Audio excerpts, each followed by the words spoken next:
Once upon a time lived a king and queen who said want to have a baby more than anything in the world. Finally, the queen bore a daughter so beautiful that the queen could not contain himself enjoyed, and he organized a great feast. Not only did he bid to it his relations, friends, and acquaintances, but also the wise woman that they might be kind and favorable to the child. There were 4 of them in his kingdom, but as he had only provided 3 golden plates for them to eat from, one of them had to be left out. However, the feast was celebrated with all splendor, and as it drew to an end, the wise woman stood forward to present to the child their wonderful gift: one best of fortune, one beauty, and third riches, and so on, whatever there is in the world to wish for. And when 2 of them had said their say, in come the invited fourth, burning to revenge herself, and without greeting or respect, she cried with a loud voice, "In the 15th year of the age, the princess shall prick herself with a spindle and shall fall down dead." And without speaking any more word, she turned away and left the hall. Everyone was afraid at her saying, when 2 of them came forward, for she had not yet bestowed her gift, and though she could not away with the evil prophecy, she could soften it. She said, "The princess shall not dead, but fall into a deep sleep for 100 years." Now the king began desirous of saving his child. Even from this misfortune gave commandment that all the splendor in his kingdom should be burned out. The maiden grew up, adorned with all the gifts of the wisest woman, and she was so lovely, modest, sweet, and kind and clever that no one who saw her could help loving her.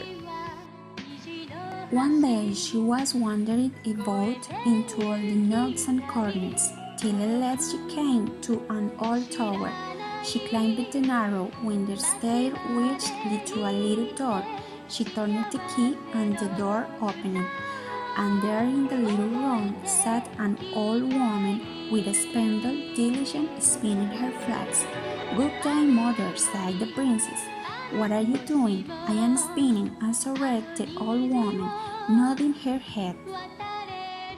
"What thing is that twists round so briskly?"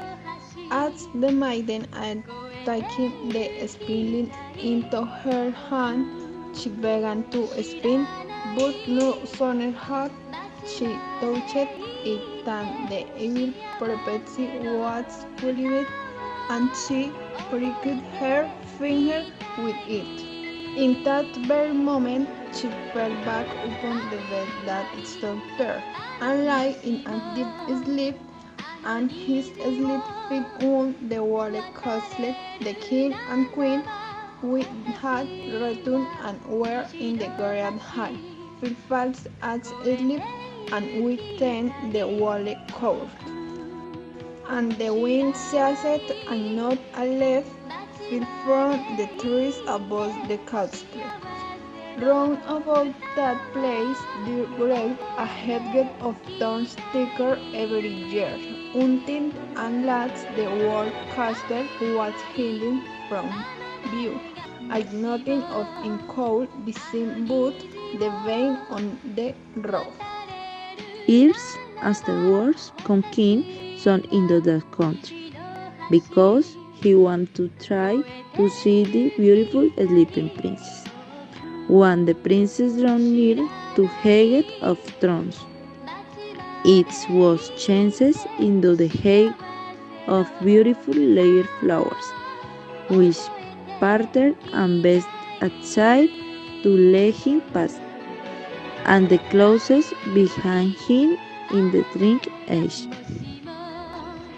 He came into the castle and saw in the hall the woolly cows living asleep, and above them on their thrones sleep the king and the queen, and still he went punter, and all was so quiet that he could hear his own breathing.